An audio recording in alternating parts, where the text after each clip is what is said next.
Edward Arden's severed head was impaled upon London Bridge, while his body was brutally quartered, a horrific end intended for the vilest of traitors in 1583. Yet the tragedy that led this nobleman to the scaffold was not a conspiracy against the crown, but a fatal error of arrogance, daring to insult Robert Dudley, the cherished lover of Queen Elizabeth I. Blinded by ancient pride, Arden committed the ultimate taboo by branding Dudley a low-born adulterer, failing to realize that an attack on the favorite was a direct strike against the Queen herself. Elizabeth signed the savage execution warrant without hesitation, coldly using a nobleman's blood to cleanse the insult and protect the honor of the man she loved. The old feudal order, the England of knights, local lords, and ancient Catholicism, was being ruthlessly dismantled. In its place rose a new centralized state, powered by new men. These were the ambitious, the ruthless, and the newly rich who owed their status not to centuries of history, but to a piece of paper signed by the monarch. It was a collision of eras, the bedrock of the medieval past grinding against the tectonic plate of a modern, bureaucratic future. And standing directly on the fault line, immovable and proud, was Edward Arden. Edward Arden was not merely a gentleman, he was a living monument. He resided at Park Hall in Warwickshire, a manor house that reflected its master, heavy, fortified, and resistant to change. The hall was a place of oak and stone, smelling of wood smoke and beeswax, a bastion of the old ways. But Arden's true fortress was his genealogy. In a court filled with social climbers and merchant princes pretending to be aristocrats, the name Arden commanded a reverence that money could not buy. The Ardens were one of the very few families in all of England who could trace their lineage in an unbroken male line back to the days of the Anglo-Saxons. His ancestor, Turkil de Arden, had been a great lord in Warwickshire when William the Conqueror landed in 1066. While other Saxon families were wiped out or absorbed, the Ardens survived. They held their ground. They kept their name. For 500 years, they had been the unofficial kings of the Warwickshire woodlands. To Edward, the soil of the county wasn't just property. It was his flesh and blood. He looked at the world with the specific, arrogant confidence of a man who knows his family has survived civil wars, plagues, and usurpations. He did not feel the need to bow and scrape. He did not feel the need to curry favor. He was an Arden. That used to be enough, but in Elizabeth's England, being an Arden was also a liability. Edward was a recusant, a steadfast Catholic, who refused to bend the knee to the new Protestant Church of England. In the privacy of Park Hall, the Latin Mass was still whispered. A priest, Hugh Hall, lived with the family, disguised variously as a gardener or a steward. This was a capital crime, treason by the letter of the law. Yet in the Midlands, where the Reformation had been slow to take root, Arden's faith was an open secret, tolerated by neighbors who respected his bloodline more than the Queen's statutes. He might have lived out his days in this dangerous but stable equilibrium had he not made an enemy of the most powerful man in the kingdom. Just a few miles away from the ancient stones of Park Hall rose the red sandstone towers of Kenilworth Castle. This was the seat of Robert Dudley, the Earl of Leicester. If Arden represented the stubborn past, Dudley was the terrifying, glittering future. Robert Dudley was the superstar of the age, tall, athletic, incredibly handsome, and flamboyantly dressed.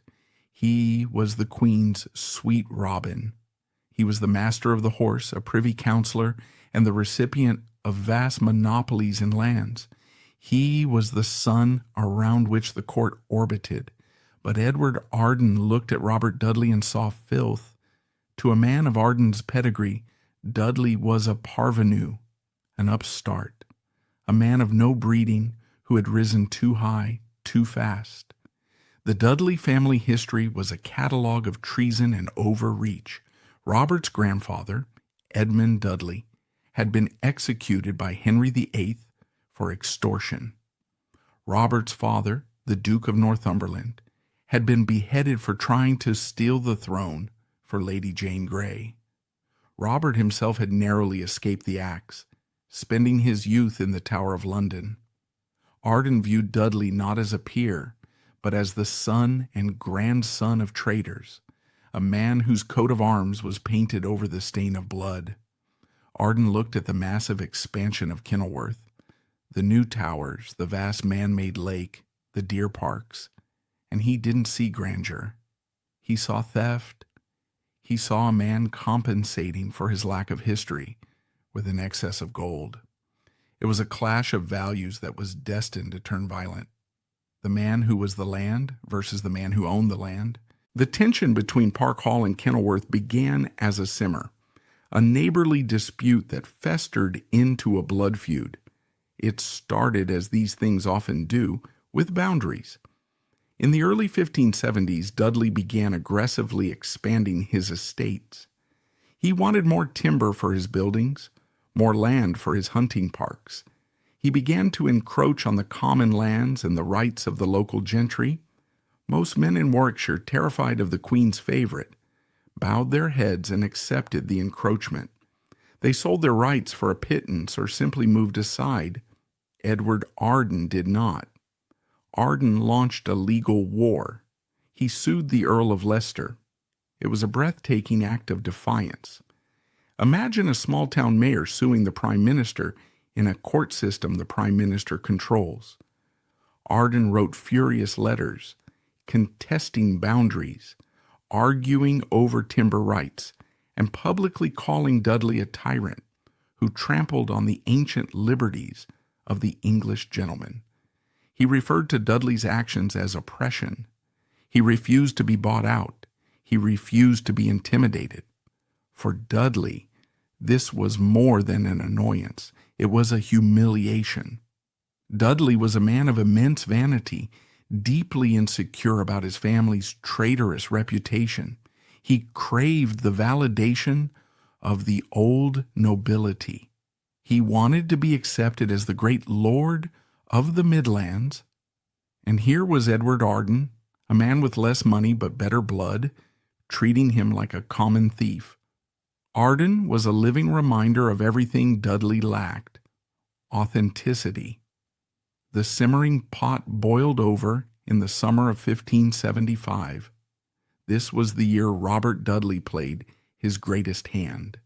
He hosted Queen Elizabeth at Kenilworth for a 19-day festival that would go down in history as the most lavish party of the century.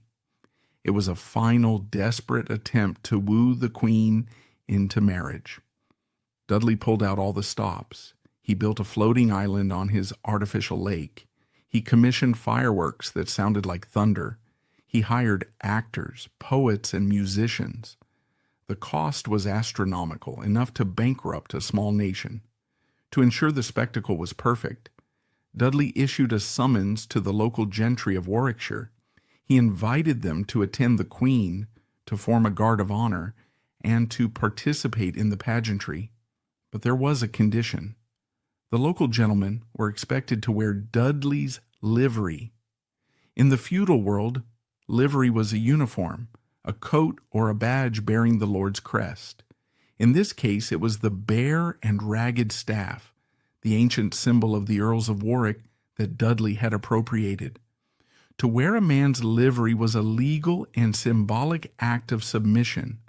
It meant you were part of his affinity, his household. It meant you were his man. For a minor squire, wearing the Earl's badge was a career-making opportunity. It was a sign of favor. But for Edward Arden, the High Sheriff of Warwickshire, the request was a mortal insult. It was a demand that he, a descendant of Saxon lords, put on a slave collar and march in the parade of a traitor's son. Arden's reaction was explosive. He did not politely decline the invitation claiming illness. He did not send a proxy. He publicly, loudly, and viciously refused. Witnesses recount that Arden declared he would not wear the Earl's livery as long as he lived. He stated that he was a gentleman of Warwickshire, holding his lands directly from the crown and his ancestors, not a lackey to be dressed up for a carnival. He stripped the bare and ragged staff of its power, dismissing it as the badge of a pretender. If Arden had stopped at refusing the badge, he might have survived. He would have been fined, perhaps briefly imprisoned for disrespect, but he would have kept his head. But Arden was a man possessed by the fatal pride of his caste. He could not just refuse, he had to destroy. In the heat of the dispute, likely in a public setting where his words would be carried back to Kenilworth by a dozen spies, Edward Arden uttered the words that would eventually kill him. He attacked Robert Dudley's moral character with a ferocity that shocked the county. He called the Earl of Leicester an upstart. He called him an oppressor. And then he dropped the two words that were tantamount to suicide. He called Robert Dudley a whoremaster, and he called him an adulterer. These were not casual slurs. In the context of 1575, they were political dynamite. By calling Dudley an adulterer, Arden was implicating the Queen herself. Elizabeth was the Virgin Queen. Her political power relied on her image of chaste untouchability. If Dudley was an adulterer, who was the other woman? The gossip in Europe was that Dudley and the Queen were lovers. By using that word, Arden was giving voice to the darkest, most treasonous rumor in the kingdom, that the Queen was a whore. The term whoremaster dragged up even darker history. It reminded the world of the mysterious death of Dudley's first wife, Amy Robsart, who had been found with a broken neck at the bottom of a staircase in 1560. It reminded the world of Dudley's secret affairs and his illegitimate children. It painted the Queen's favorite, not as a statesman, but as a predator, a man of unbridled lust and violence. Robert Dudley heard these words. He sat in his castle surrounded by the artificial glory of his festival and seethed. He was the most powerful man in England, yet he could not silence this stubborn Catholic neighbor who looked down on him. Dudley knew he couldn't simply arrest the high sheriff for name-calling. It would look petty, and it would draw more attention to the insults. He needed something more. He needed a weapon that could shatter the Arden legitimacy completely. He needed to turn the proud gentleman into a filthy traitor. He would have to wait 7 years for his opportunity. But Robert Dudley was a patient man. He let the insult fester. He let the hatred deepen. And he watched Park Hall with the unblinking eyes of a predator. He waited for a slip. He waited for a mistake. With the weapon of a madman now firmly in his grasp, Robert Dudley did not strike immediately. He let the poison of suspicion seep into the ground first. The incident at Kenilworth had been a public humiliation, but what followed was a masterclass in private machination. As the summer turned to autumn, the stage was being set not just for a trial, but for a purge. The collision between the Arden pride and the Dudley ambition was about to move from the petty squabbles of property lines to the lethal arena of high treason. But to fully grasp the devastation that was about to be unleashed, we must look away from the castles of the mighty and peer into the mind of the man who would become the unwitting instrument of their destruction. To understand how the trap closed around Edward Arden, we must first breathe in the suffocating air of 1583.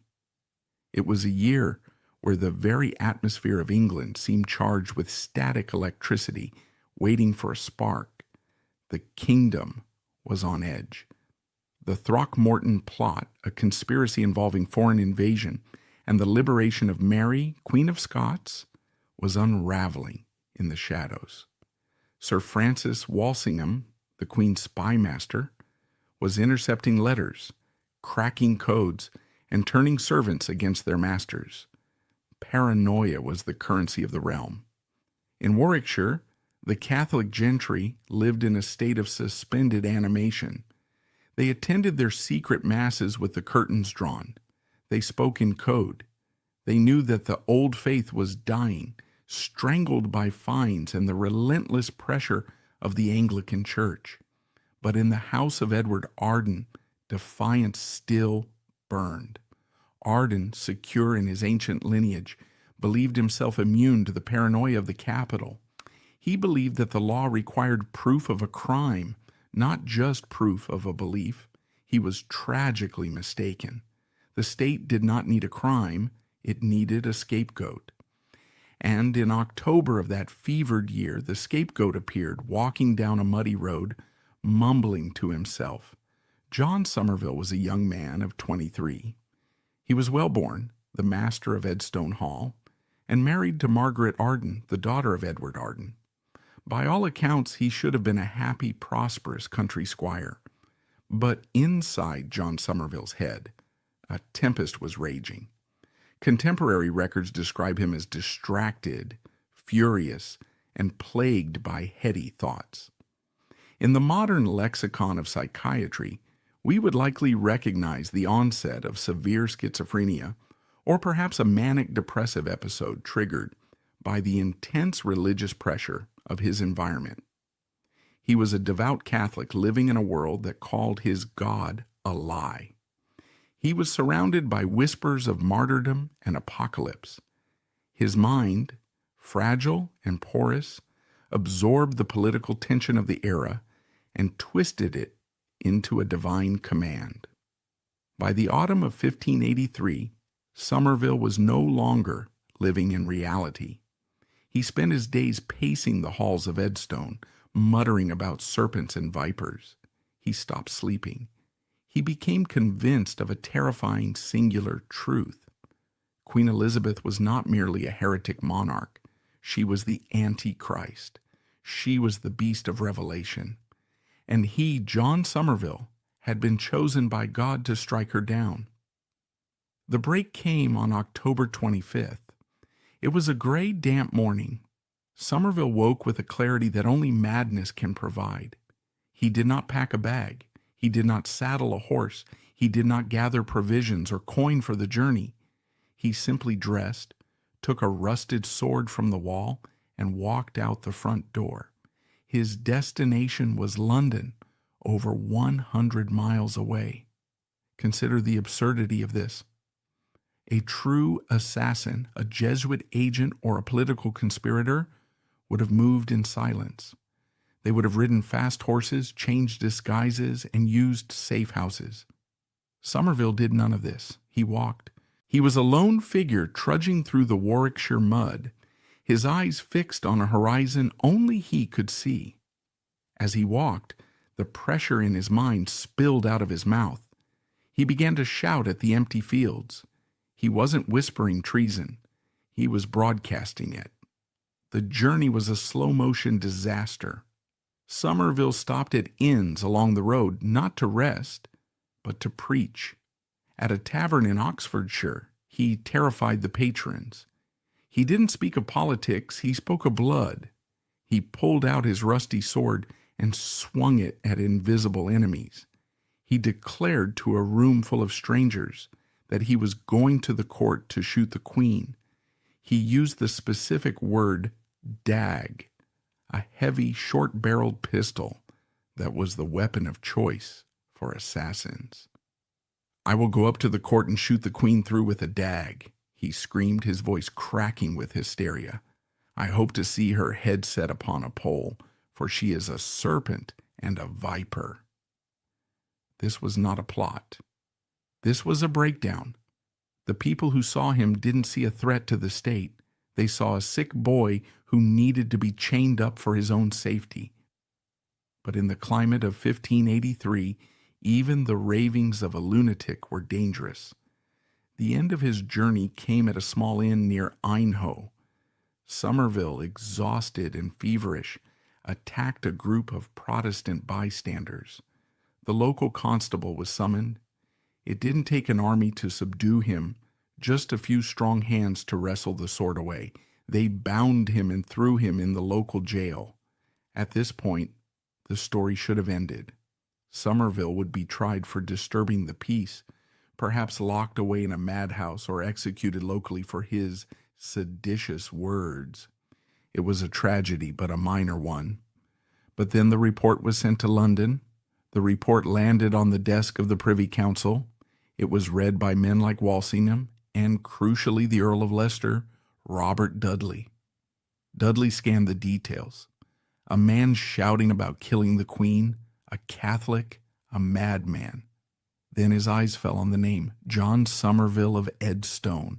And then the connection, son-in-law of Edward Arden. One can imagine the silence in the room as the pieces clicked into place.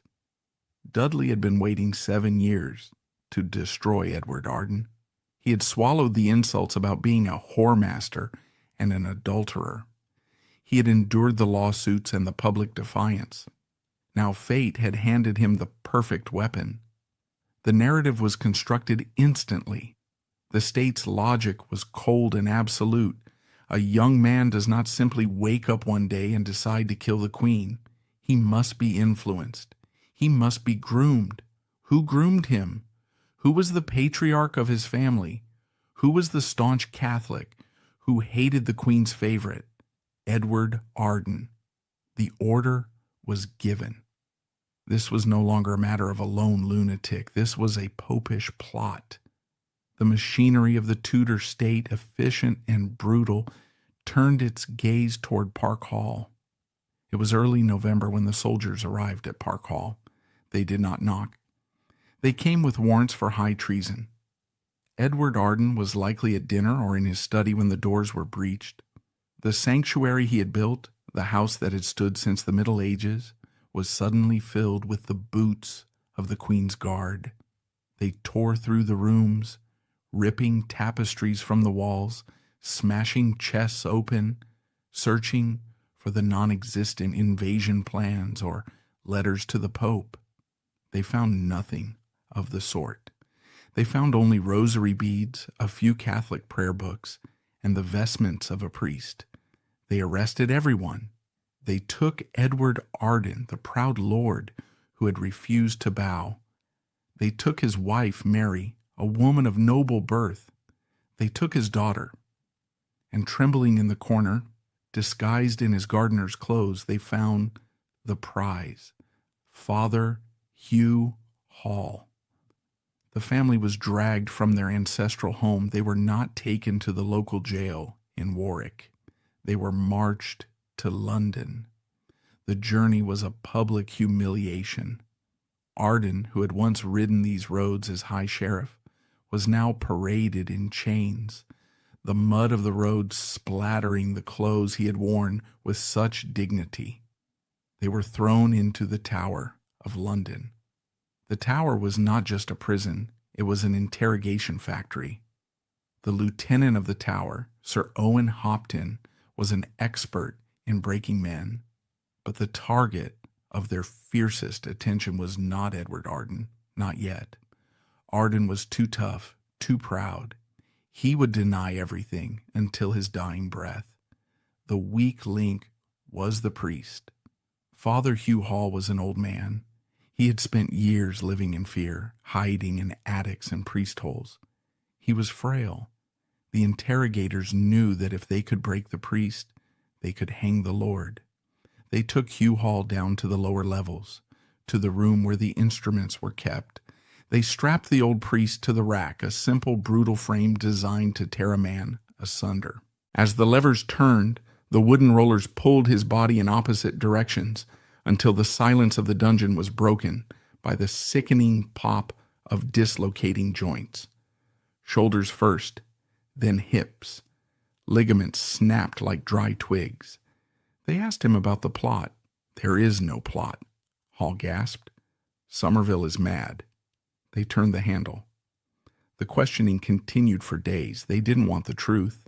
They wanted a specific story. They wanted Hall to say that Somerville's madness was actually a holy mission. They wanted him to say that Edward Arden had blessed the enterprise.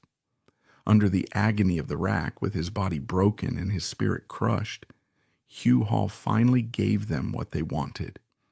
He whispered the lies that would sign Edward Arden's death warrant. He confessed that yes, Arden had known. Yes, Arden had said that killing the Queen would be a meritorious act.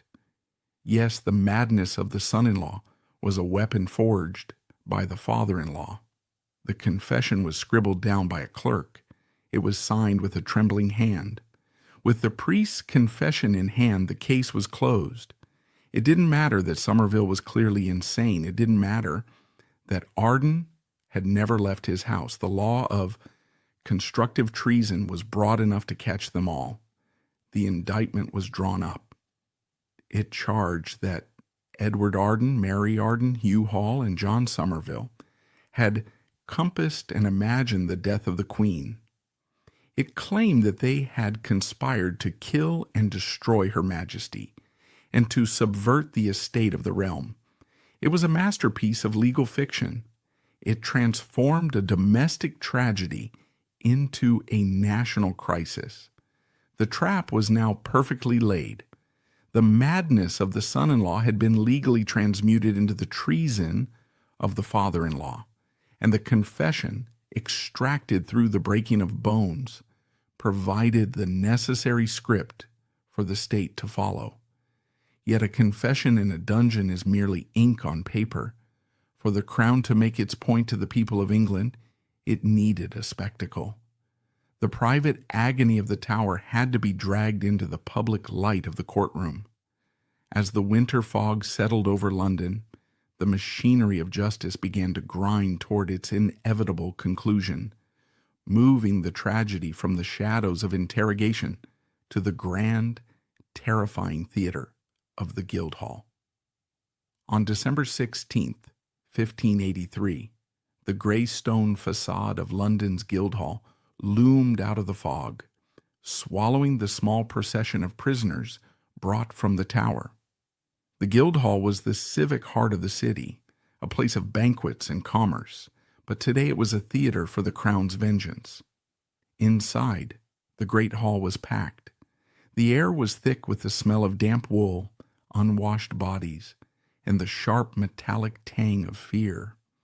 The gallery was filled with spectators, merchants, apprentices, and minor courtiers, all eager to see the Warwickshire traitors.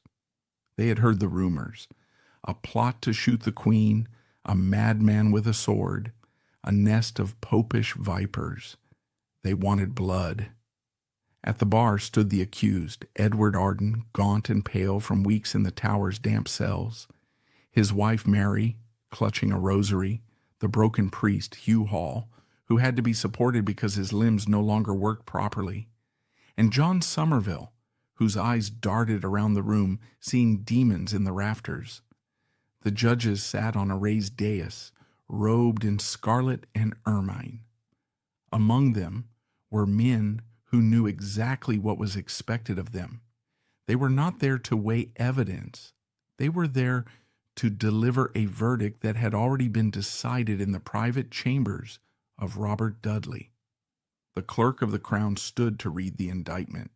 His voice boomed through the hall, reciting a list of crimes that sounded less like legal charges and more like a fever dream: that Edward Arden of Park Hall did traitorously compass and imagine the death of our sovereign lady the Queen, that he did incite and abet John Somerville to undertake a wicked enterprise against Her Majesty's person, that he did harbor and comfort Hugh Hall, a seminarist priest and enemy of the realm.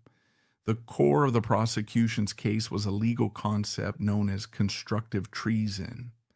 In the 16th century, you did not need to commit a violent act to be a traitor. You did not even need to plan a specific violent act. If your words, your beliefs, or your general attitude could be construed as imagining the Queen's death, you were guilty. The Crown Prosecutor painted a vivid, terrifying picture. He described Park Hall not as a family home, but as a den of sedition. He argued that Somerville's madness was not an illness, but a weapon. He claimed that Arden had filled the young man's head with poison, winding him up like a clockwork soldier and pointing him toward London. "Look at this man," the prosecutor thundered, pointing a bony finger at Somerville. "He is but the arrow. Edward Arden is the bow." Edward Arden stood alone. He had no defense counsel. In treason trials of the era, the accused were not permitted lawyers. They had to defend themselves against the best legal minds in the kingdom. But Arden was articulate, educated, and fueled by a burning righteous anger. He did not cower. When it was his turn to speak, he straightened his back, looking every inch the Saxon lord. "My lords," he began, his voice raspy but steady, "I stand here accused of madness, not treason. Look at my son-in-law. Look at him." He gestured to Somerville, who was muttering to himself, oblivious to the gravity of the moment. "Does this look like the instrument of a conspiracy?" Arden asked. "If I were truly a traitor, if I truly wished to harm Her Majesty, would I send a boy who cannot find his own way to the privy? Would I send a man who screams his intentions to every innkeeper on the road? This is not a plot. This is a tragedy." Arden dismantled the logic of the state. He admitted he was a Catholic. "If prayer is treason, then I am a traitor," he said. He admitted he hated Robert Dudley. "I have called the Earl of Leicester a whoremaster, and for that I may be sued for slander. But I have never raised my hand against the Queen." He turned to the jury, 12 men who were shifting uncomfortably in their seats. "Do not mistake a feud between neighbors for a war against the crown. I am here because I refuse to wear a badge. I am here because I would not let a tyrant steal my land." For a moment the hall was silent. Arden's words rang with the clarity of truth. The narrative of the popish plot seemed to crumble in the face of this dignified, angry old man. But the prosecution had a trump card. They brought out the confession of Hugh Hall. They did not bring the priest to the stand to be cross-examined for fear he might retract his words or reveal the torture he had endured. Instead, they simply read his signed deposition. "I, Hugh Hall, do confess that Edward Arden did frequently wish for the Queen's death, that he did bless John Somerville's enterprise, that he promised him salvation for the act." As the words were read, Arden stared at the priest. Hall kept his head bowed, weeping silently. He could not look his master in the eye. Arden did not shout at him. He knew what the rack did to men. He knew that this confession was not written in ink, but in pain. "This is the speech of the torture chamber," Arden cried out. "This is not evidence. This is agony transcribed." But it was enough. The law required 2 witnesses for treason, but in practice a written confession and a circumstantial web were sufficient. The judges instructed the jury. They reminded them of the danger to the Queen. They reminded them of the recent plots. They reminded them subtly of the power of the Earl of Leicester.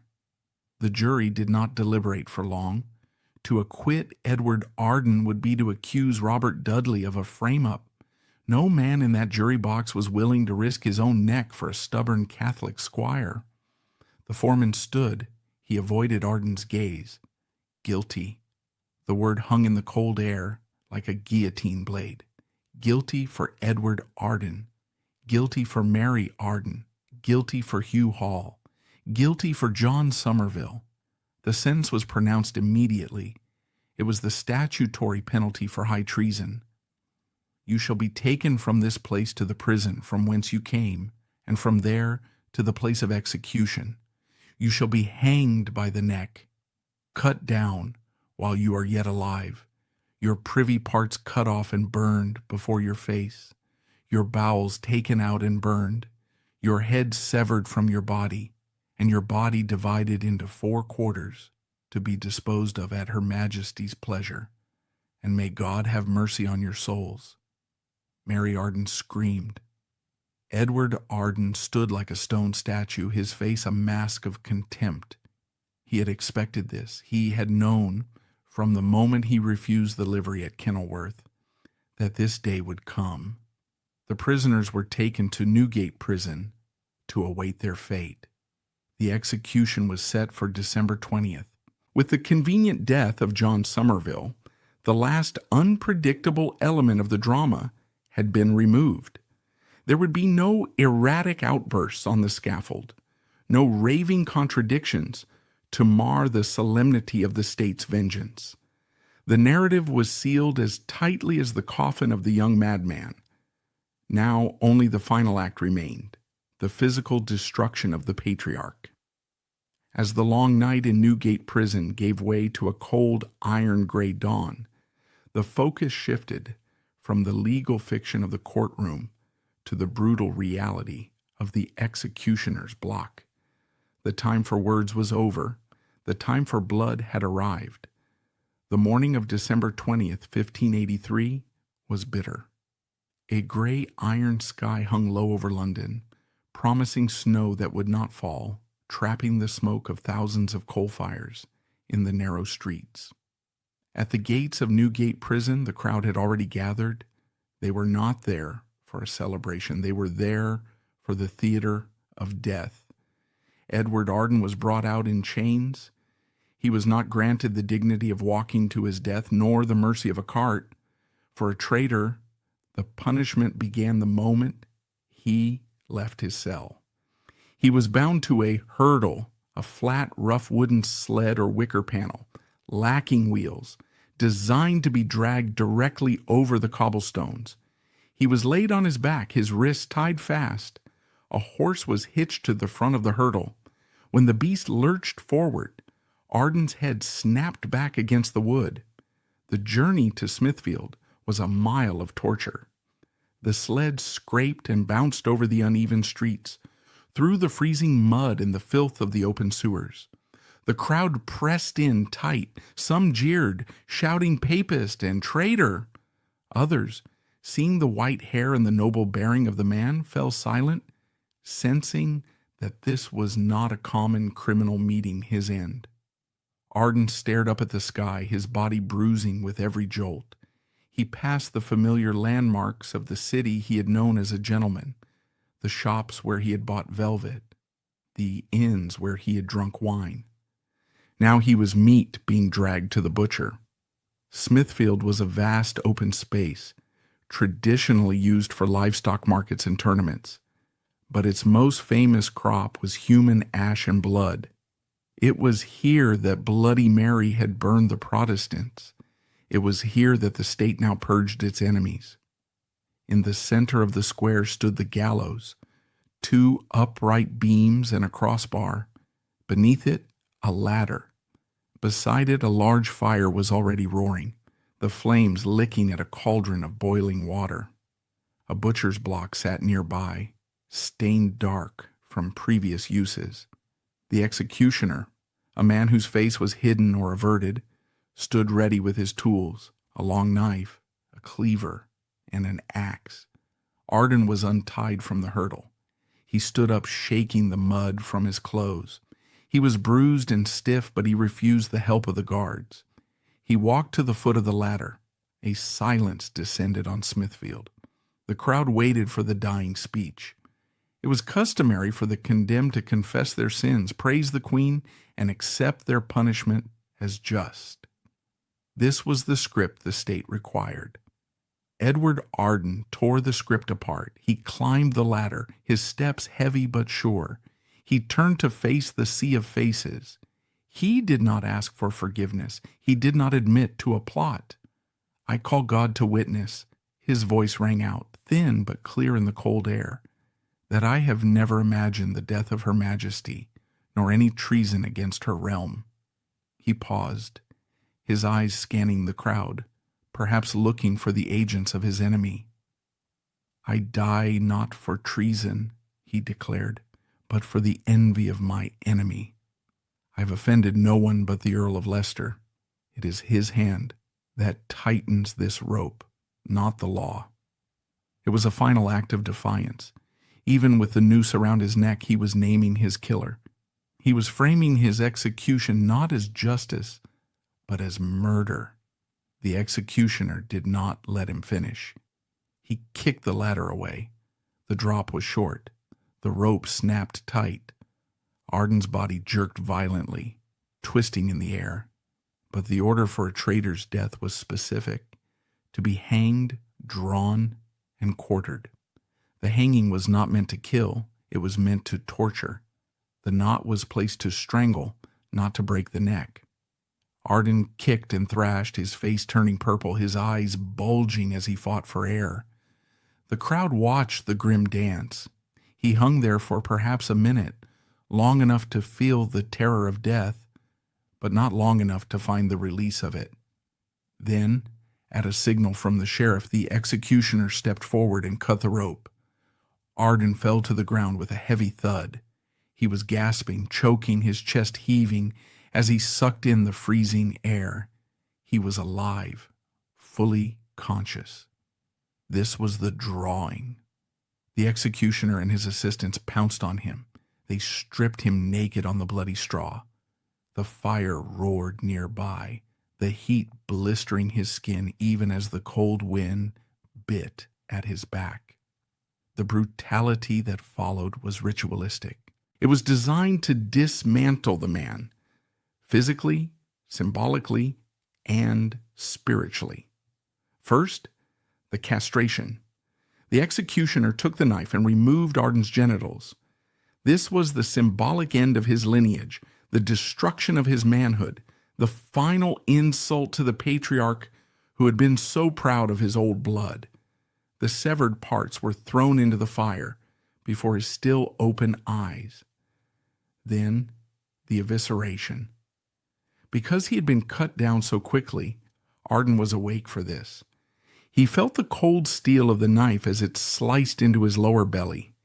He felt the tearing of the skin as the blade was drawn up toward his ribs. The executioner reached into the cavity of his body. The historical accounts are gruesome but consistent. The victim often watched their own bowels being pulled out. The executioner severed the organs and threw them into the flames. The smell of burning flesh, his own flesh, filled Arden's nostrils. It is said that in these final moments, some men screamed, some prayed, and some simply went into shock. We do not know Arden's final sound. We only know that his heart was still beating. Finally, the executioner reached up through the open torso. He found the diaphragm, cut through it, and grasped the heart. With a violent wrench, he tore it from the chest. Edward Arden died. The executioner held the dripping heart aloft, showing it to the crowd. "Behold the heart of a traitor," he shouted, "so perish all the Queen's enemies." The crowd, usually raucous, was reportedly subdued. They knew they had not just watched a criminal die. They had watched a man of ancient honor being butchered by a political machine. The death was only the beginning of the display. Arden's body was hacked into 4 quarters. The limbs and torso were thrown into the cauldron of boiling water, seasoned with cumin and salt, not for flavor, but to preserve the meat from the birds and the rot, so that it could stay on display for longer. These quarters were then nailed up at the gates of the city, Aldgate, Moorgate, Bishopsgate, as a warning to any other Catholics who might think of defying the new men. But the head was the prize. It was dipped in tar to blacken and preserve it. It was taken to the southern gatehouse of London Bridge. There, amidst the forest of spikes that decorated the entrance to the city, the head of Edward Arden was impaled. It was placed deliberately. It sat right next to the rotting skull of the Earl of Desmond, another rebel noble. It stared blindly back toward Warwickshire, back toward Park Hall, back toward the land that had been stolen. The physical destruction of Edward Arden was complete. His heart had been burned, his body quartered, and his head raised as a grisly sentinel over the Thames. In the eyes of the court, the matter was closed, a traitor punished, a lesson taught. But terror has a way of seeping into the soil, poisoning the roots of a community long after the executioner has wiped his blade. While London moved on to its next scandal, the shockwave of Smithfield rolled back to the quiet woodlands of Warwickshire. It did not result in an uprising of swords, but in a retreat into silence, a silence in which a young, observant kinsman began to understand that the true history of his age was being written not in laws, but in blood. When the news of the butchery at Smithfield reached Warwickshire, it did not arrive with a scream, but with a terrified silence. The execution of Edward Arden was a seismic event that shook the very foundations of the local society. For centuries, the Arden name had been a shield. Now it was a target. The message from London was clear. If the head of the ancient house of Arden could be gutted like a pig for insulting the Queen's favorite, no one was safe. The local gentry, both Catholic and Protestant, retreated behind their high walls. They burned their letters. They dismissed their servants who might be spies. The old faith went deeper underground. The priests who had once moved with relative freedom now vanished into the priest holes, tight, suffocating hiding places built behind fireplaces and under staircases. Park Hall, once the seat of defiance, became a carcass. The Crown's agents stripped it bare.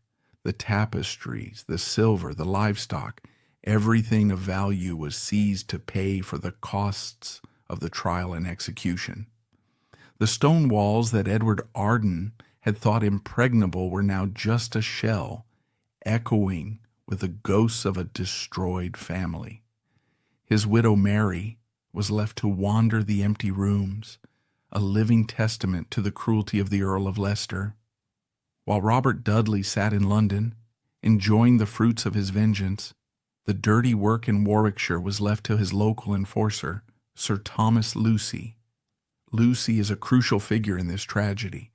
He was a magistrate, a staunch Protestant, and a man desperate to curry favor with the regime. He resided at Charlecote Park, a grand estate just a few miles from Stratford-upon-Avon. It was Lucy who had arrested Somerville. It was Lucy who had raided Park Hall. It was Lucy who had personally escorted the prisoners to the Tower. To the locals, Lucy was a collaborator. He was the man who had sold out his neighbors to the new men at court. He represented the new sharp-edged authority that had replaced the old feudal bonds of loyalty. He was pompous, legalistic, and utterly ruthless in his pursuit of papists. And watching all of this, the raids, the arrests, the arrogance of Sir Thomas Lucy, was a young man of 19 living in the market town of Stratford, a young man whose mother was an Arden. William Shakespeare was born in 1564. His mother, Mary Arden, was a daughter of Robert Arden of Wilmcote, a cadet branch of the same family that Edward headed. To the young William, Edward Arden was not just a distant relative, he was the head of the house, the symbol of his mother's noble blood. In 1583, Shakespeare was at a crossroads. He was married with a young child and twins on the way. He was watching his father, John Shakespeare, fall into financial ruin and social disgrace, likely due to his own Catholic sympathies and the crushing fines imposed by the state. Then came the catastrophe. Imagine the impact on a sensitive, brilliant 19-year-old mind. He saw his kinsman, a man of honor, destroyed by a rigged legal system. He saw the madness of Somerville weaponized by the state. He saw the hypocrisy of the court where a man like Dudley, an adulterer and a suspected murderer, could sentence a moral man like Arden to death. Most importantly, he saw the power of language. Arden died because of words. He died because he spoke the truth about a powerful man. Shakespeare learned a brutal lesson that winter. Power does not care about truth. It cares about the narrative. And the only way to fight power is to control the narrative. There is a famous legend in Shakespearean biography that the young poet was forced to flee Stratford after poaching deer from Sir Thomas Lucy's estate at Charlecote. For centuries, this was treated as a bit of youthful folklore, a prank gone wrong. But in the light of the Arden execution, the deer poaching story takes on a darker, more political hue. Poaching was not just theft. It was an act of class warfare. It was a rejection of the landowner's rights. If Shakespeare did clash with Sir Thomas Lucy, it was likely not over a deer, but over the destruction of his family. Lucy was the man who had destroyed the Ardens. He was the face of the regime that was hunting Catholics. It is entirely plausible that Shakespeare's departure from Stratford in the late 1580s was not a leisurely career move, but a flight from the same forces that had killed Edward Arden. He vanished into the lost years, only to reemerge in London, the very city where his kinsman's head was still rotting on a spike. When Shakespeare began to write, he did not produce pamphlets or political tracts. He was too smart for that. That was how you got disemboweled at Smithfield. Instead, he built a theater of memory. He used the stage to put the regime on trial, safely cloaked in the guise of history and fiction. Scholars have long noted the bitterness toward the new men and the corrupt judicial system in Shakespeare's plays. Look at Justice Shallow in The Merry Wives of Windsor and Henry IV, Part 2. Shallow is a bumbling, corrupt, self-important country magistrate who boasts of his authority and misuses the law. It is widely accepted that Shallow is a caricature of Sir Thomas Lucy. Through this character, Shakespeare took the man who had terrified Warwickshire and turned him into a laughingstock for the London crowds. It was a revenge more lasting than any sword strike. Look at Hamlet. A young prince returns home to find his father murdered and his mother remarried to a usurper. The court is a prison filled with spies, Rosencrantz and Guildenstern, who report to a corrupt authority. The theme of madness, real versus feigned, runs through the play. Is it a coincidence that Shakespeare wrote this while remembering John Somerville, the madman whose insanity was manipulated by the state to destroy a family? Look at King Lear. It is a play about the destruction of an old order, about a king stripped of his dignity, wandering in a storm, while ruthless, ambitious younger men and women tear the kingdom apart for profit. It is the story of the Ardens writ large. The ghost of Robert Dudley haunts the plays as well. In the history plays, Shakespeare frequently depicts the tension between the ancient nobility and the ambitious climbers. In Richard III and the Henry VI trilogy, the character of the Duke of Suffolk is portrayed as an arrogant, manipulative lover of the Queen, a man who rules the country through his influence over the monarch, bypassing the law. The parallels to Dudley and Elizabeth are striking. Shakespeare was writing in a minefield. He had to be careful. But for those who knew the code, for the Catholic gentry, for the survivors of the old families, the message was clear. Shakespeare was mourning the England that Edward Arden had died for. He was documenting the trauma of a world where honor was replaced by policy.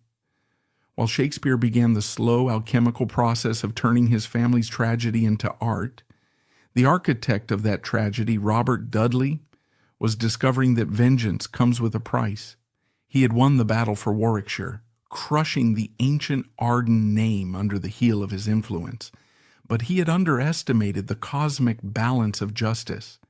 History often punishes the victor more cruelly than the victim. And as the 1580s wore on, the great Earl of Leicester would find that while he could kill a man, he could not kill the curse that seemed to rise from the blood-soaked cobbles of Smithfield. The final chapter of this saga belongs not to the rising poet, but to the falling lord. The snows of 1583 melted into the mud of 1584, washing away the blood at Smithfield, but the stain on the soul of England remained. Robert Dudley, the Earl of Leicester, had achieved his perfect victory. He had crushed the Ardens. He had silenced the man who called him a whoremaster. His crest, the bare and ragged staff, was now feared more than the royal lion in the Midlands. But victory in the Tudor court was a perishable commodity. Almost immediately after the execution of Edward Arden, the atmosphere around Dudley began to sour. He had expected the execution to solidify his power. Instead, it had exposed his cruelty. The whispers in the court corridors changed. Men no longer looked at him with envy, but with a cold, calculating wariness. If he could butcher a man like Arden, a man of such ancient lineage, over a personal insult, who was safe? The Queen herself, Elizabeth I, was astute. She knew when her favorites had gone too far. Though she had signed the death warrant, she reportedly grew cool toward Dudley in the month that followed. She hated scandal, and the Arden affair was becoming a quiet, festering scandal. But the true retribution for Robert Dudley would not come from the Queen. It would come from fate itself. Dudley's greatest ambition was not just power for himself, but the establishment of a dynasty. He was desperate for a legitimate heir to carry on the Dudley name, to wash away the treason of his father and grandfather. He had married Lettice Knollys in secret, risking the Queen's wrath. In 1581 they had a son, Robert, styled as Lord Denbigh. The boy was the apple of Dudley's eye. He was known as the noble imp. He was healthy, strong, and destined for greatness. He was the vessel into which all of Dudley's stolen lands and accumulated titles would be poured. In July 1584, less than 7 months after Edward Arden was disemboweled, tragedy struck the house of Dudley. The noble imp, just 3 years old, suddenly fell ill at Wanstead. The best physicians in England were summoned. They bled him, they purged him, they prayed over him. Nothing worked. On July 19, 1584, the boy died. The devastation of Robert Dudley was total. He locked himself in his chambers. The man who had watched his enemies die without blinking now wept uncontrollably for his lost son. To the Catholic underground, to the surviving Ardens, and to the common people of Warwickshire, this was not a medical tragedy. It was divine judgment. It was the curse of the Ardens.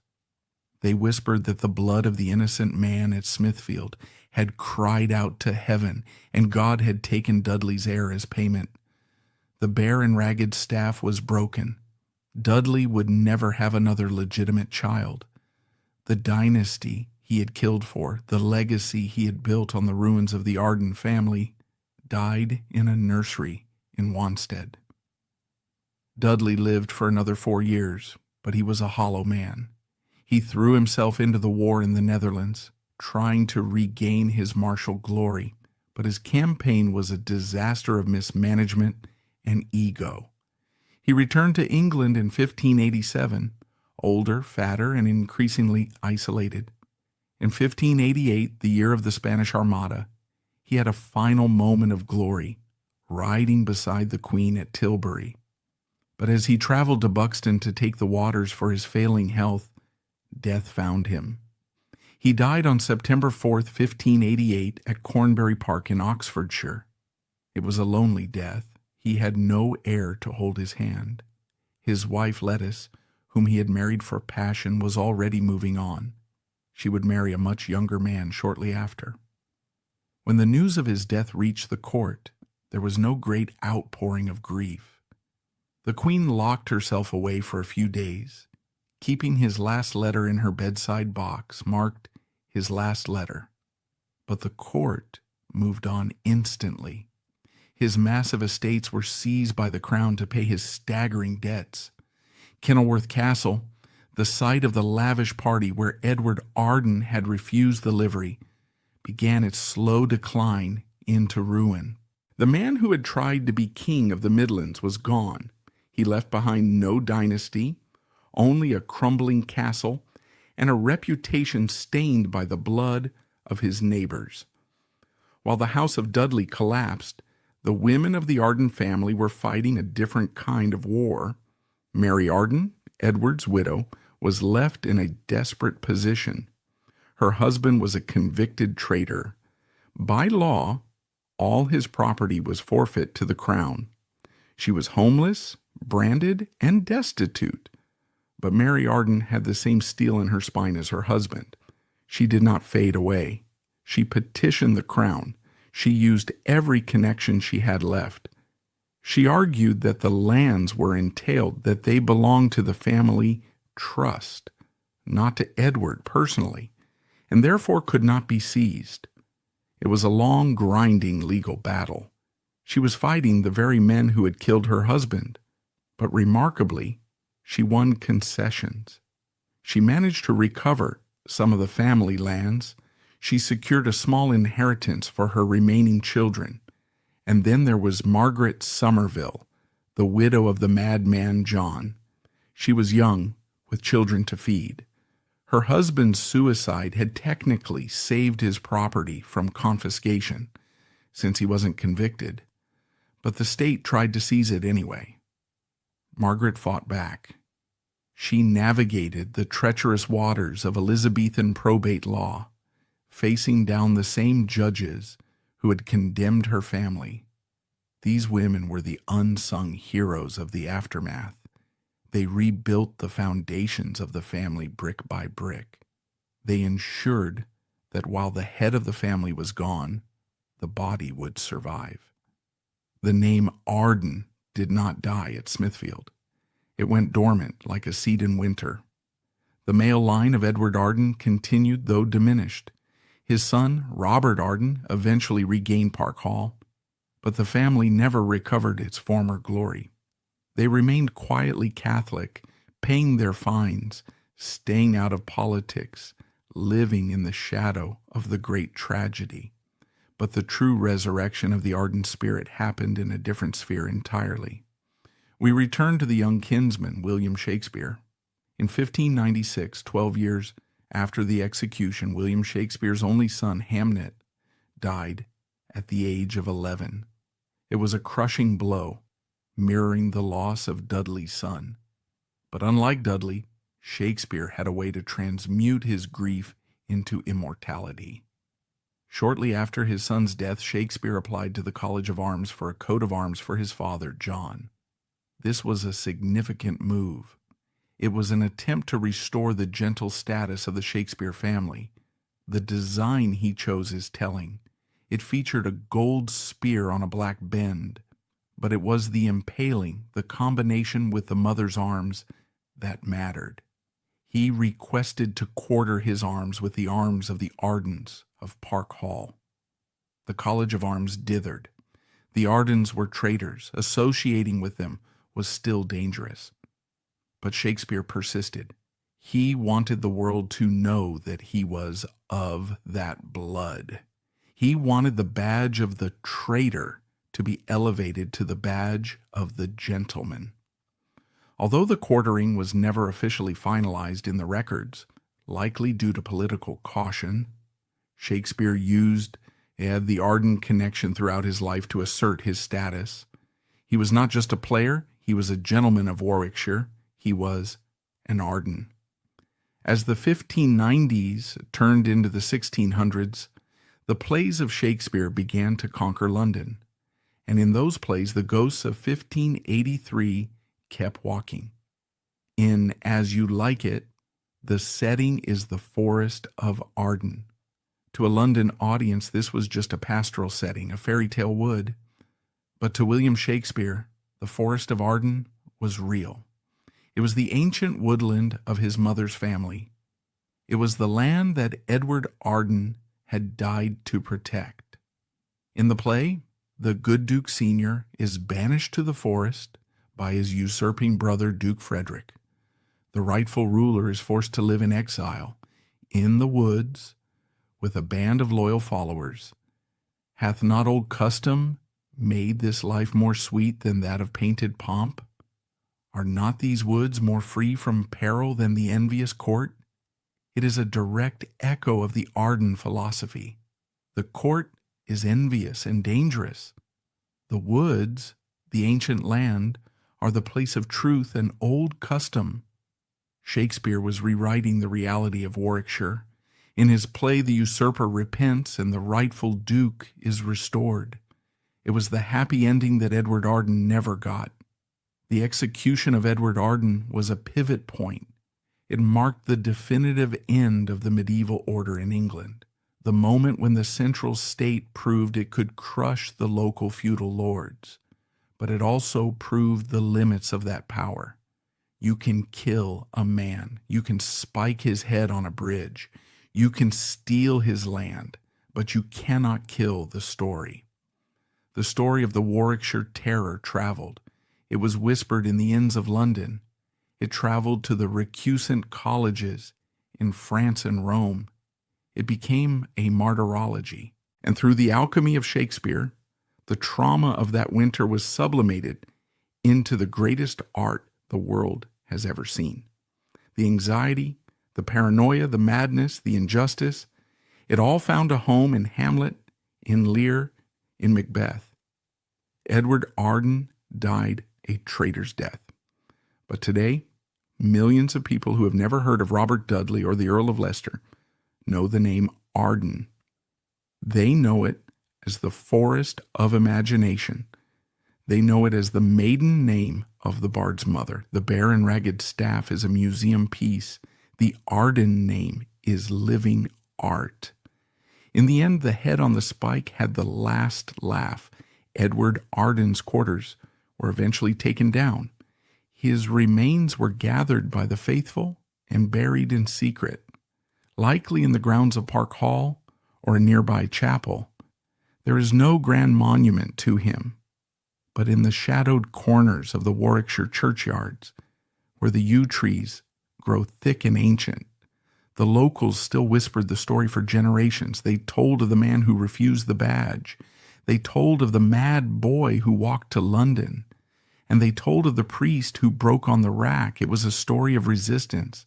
And as long as the plays of his kinsmen are performed, as long as audiences watch the innocent crushed by the machinery of power, the spirit of Edward Arden, the last true lord of the forest, will never truly die.